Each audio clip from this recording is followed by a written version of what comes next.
নিজের স্বামীকে অন্য একটা মেয়ের সঙ্গে বিয়ে করতে দেখে কি করে সহ্য করছি সে আমি জানি।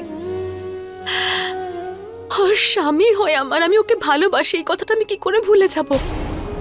যে হাতে আমি ওর নামের মেহেন্দি পরেছিলাম, আজ সেই হাত দিয়েই আমি অন্যের জন্য মেহেন্দি বানালাম আমার স্বামীর নামে। আমি তো আই এম সরি, আমি তোমাকে কষ্ট দিতে চাই না, সেই জন্যে।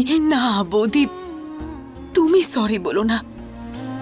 ভুল তো আমি করেছি, সবকিছু জানা সত্ত্বেও আমি এইসব কথা ভেবে চলেছি। হর্ষ তো এখন আর আমার নয়, ও তো অন্য কারোর। তাও আমি কেন ওর কথা ভাবছি বলো?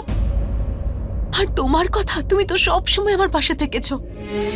তোমাকে ছাড়া তো আমি কিছু করতেই পারতাম না। আজকে আমি যা যা করছি, তুমি আমাকে সাহস দিয়েছো, তুমি পাশে থেকেছো।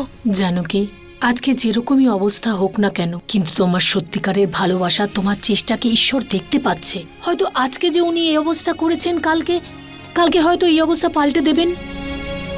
ব্যাস, তুমি বিশ্বাস রেখো, তুমি ভরসা রেখো। হর্ষ শুধুমাত্র তোমারই জন্য। যতই এই অনুষ্ঠানটা শ্বেতার জন্য হোক না কেন, কিন্তু আমি জানি, আমার পুরো বিশ্বাস রয়েছে হর্ষের মনের মধ্যে তোমার নামই লেখা আছে।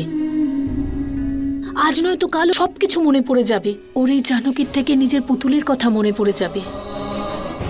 তুমি জানো, ও যখন তোমার নাম নেয়, তোমার আশেপাশে ঘুরে বেড়ায়, ও খুব অকওয়ার্ড ফিল করে। মানে ও কিছু অনুভব করার চেষ্টা করে, কিন্তু ও ভুলতে পারে না।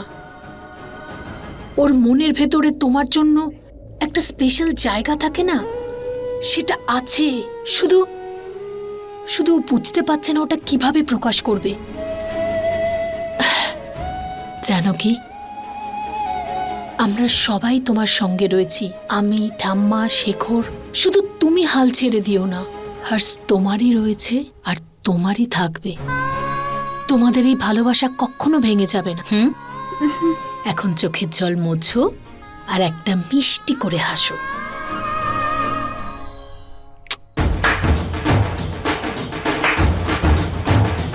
ওই দেখো কে এসেছে।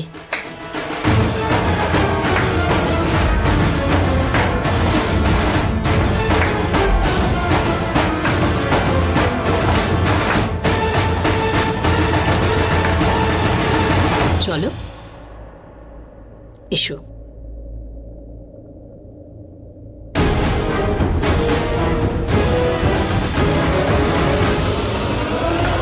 তোমার সাহস কি করে হলো এই বাড়িতে ঢোকার?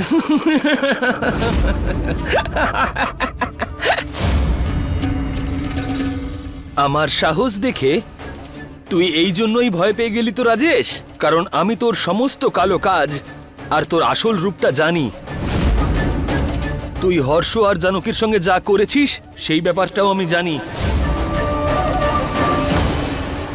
আরে আরে, আমি তো ভুলেই গেছিলাম যে এই সব কিছু তোর বাড়ির লোকও জানে, কিন্তু তাও তুই এই বাড়িতেই আছিস আর ওই বেচারি জানকীকে তোরা সবাই মিলে বাড়ি থেকে বের করে দিচ্ছিস। একটা কথা ভালো করে শুনে রাখো, তুমি নিজের সীমার মধ্যে থাকো। তোমার সাহস কি করে হলো আমাদের বাড়ির বিষয় নিয়ে কথা বলার? তোদের বাড়িতে যা কিছু হচ্ছে না সেটা গোটা সমাজ জানে, আর এই ভাবনায় একেবারেই থাকবি না রাজেশ, যে তোদের রহস্য এখনো রহস্যই আছে। শাস্ত্রী পরিবার জানকীকে এই বাড়ি থেকে বের করে দিয়ে শ্বেতাকে এই বাড়িতে কেন আনছে এই বিষয়টা এবার সবাই জানে।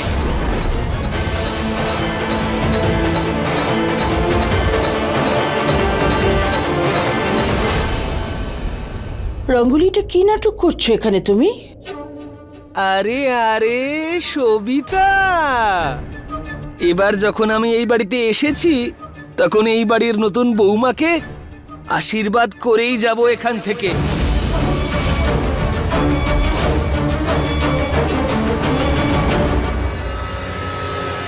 রাজেশ, হর্ষ কোথায় গেল? ওকে দেখতেই পাচ্ছি না। দেখো, হর্ষকে না এই রঙ্গিলির থেকে দূরে রাখবে।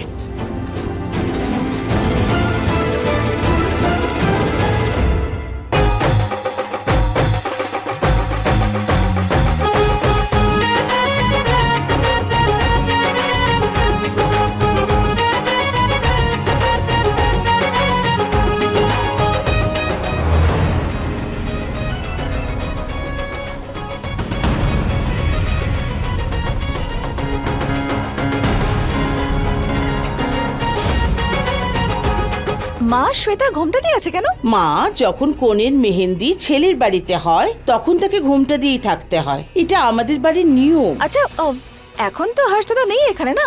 এখন তো না না না না, হর্ষ এখানে নেই তো কি হয়েছে? যতক্ষণ না মেহেন্দি লাগানো হচ্ছে সেটা ঘোমটা দিয়েই থাকবে। সেটা বসো, যাও যাও নাচ করো।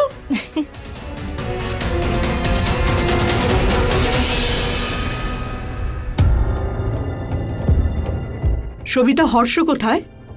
ওকে তো দেখতে পাচ্ছি না কোথাও। হ্যাঁ মা, আমিও দেখতে পাচ্ছি না। আমরা ফোন করলাম যখন ফোনও তুললো না, কে জানে কোথায়। শ্বেতা, আমি তোমাকে থ্যাংক ইউ বলতে চাই সবকিছু ক্লিয়ার করার জন্য আর আমাকে তোমার বন্ধু ভাবার জন্য। যদি তোমার কোনো প্রবলেম না থাকে তাহলে এই মেহেন্দিটা আমি তোমায় পরিয়ে দিই। Thank you.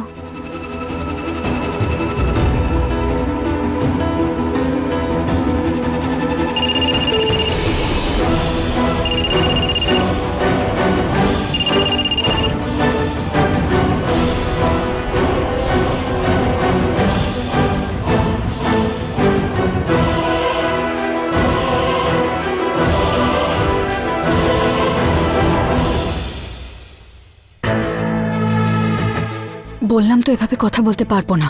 কেন বারবার ফোন করছো? আমার মেহেন্দির অনুষ্ঠান চলছে, এখন রাখো ফোন, পরে কথা বলছি। শ্বেতা কার সাথে কথা বলছে ভাবে? কে হতে পারে?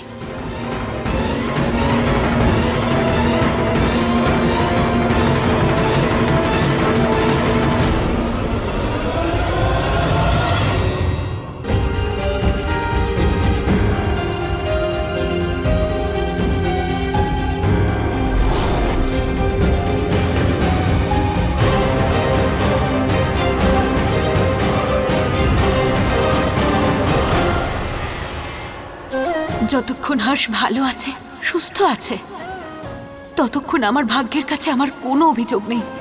ব্যাস, হর্ষ যেন সুরক্ষিত থাকে। তারপর আমার কপালে যাই লিখে থাকো তুমি, আমি সেটা মাথা পেতে নেব।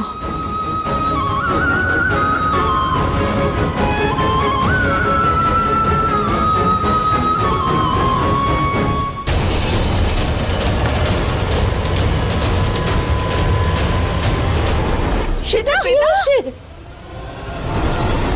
ডক্টরকে ডাকো। শ্বেতা! এখন ওর কি হয়েছে হলো? এখানে? কি হয়েছে শ্বেতা! সেটা? আরে এটা অজ্ঞান হয়ে গেছে।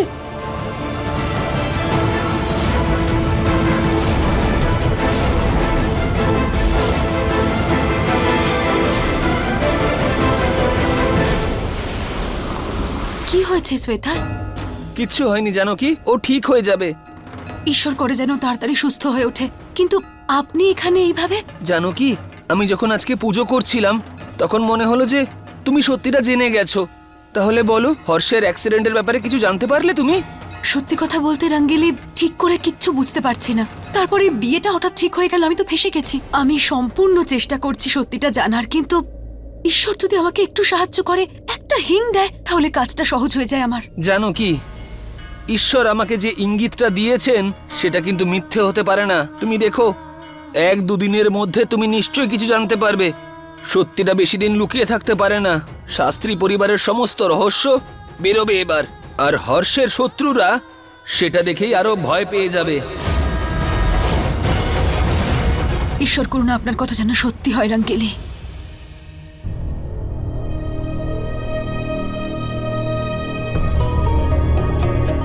সবিতা, কি হয়েছে? পেশেন্টের হেভি পেন, তাই আমরা হেভি পেন কিলারের ইঞ্জেকশন দিয়েছি, তাতে একটু পেন রিলিফ হবে। ডাক্তারবাবু, এই যে এটাই সেই মেহেন্দি যেটা শ্বেতার হাতে লাগানো আছে, আপনি দেখতে চাইছিলেন।